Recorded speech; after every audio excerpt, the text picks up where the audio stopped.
from power in Syria. Somehow we have to disentangle and disenthrall ourselves from Putin's friend Assad and all of the bullies and dictators and authoritarians on earth who are a threat to their own people. Last week, 75,000 people marched in Russia against corruption and human rights violations. We should be on the side of the Russian people who are trying to liberate themselves from human rights violations and murder and political corruption in their country. We need an independent investigation of the political, financial, military, and diplomatic invasion of America with this Russian connection, and we need to restore our moral leadership in the world as the champion of human rights. Thank you, Mr. Speaker. Gentleman's time has expired. Are there further one-minute requests? The chair lays before the House the following personal request.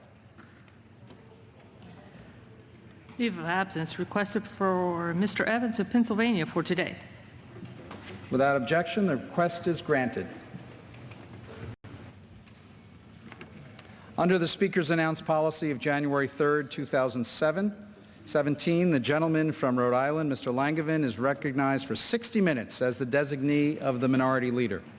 Gentleman from Rhode Island.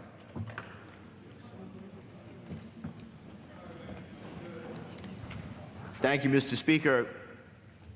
I rise today to join a number of my colleagues in strong support of the National Endowments for the Arts and Humanities.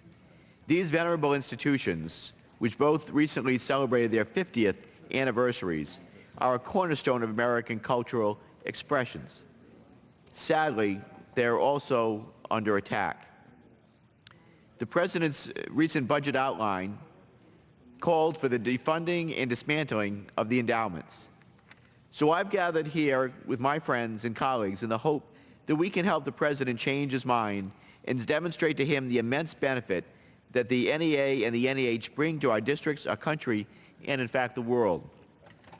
Being a Rhode Islander, I've always felt a special connection to the arts and humanities.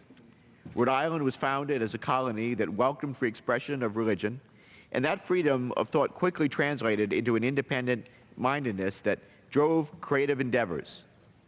Now, it is no wonder then that into such an environment was born one of the 20th century's great statesmen and a champion of the arts, our late senior senator, Senator Claiborne Pell.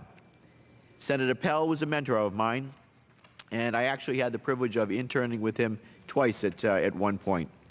And he is rightly lionized for many of his legislative achievements, including the Pell Grants that bear his name.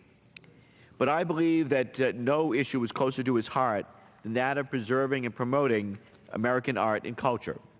Anyone who knew the senator knew that his own passions was reflected and redoubled by his wife, the indomitable Nuala Pell, one of the greatest supporters of the arts in my state and our country that I've ever seen.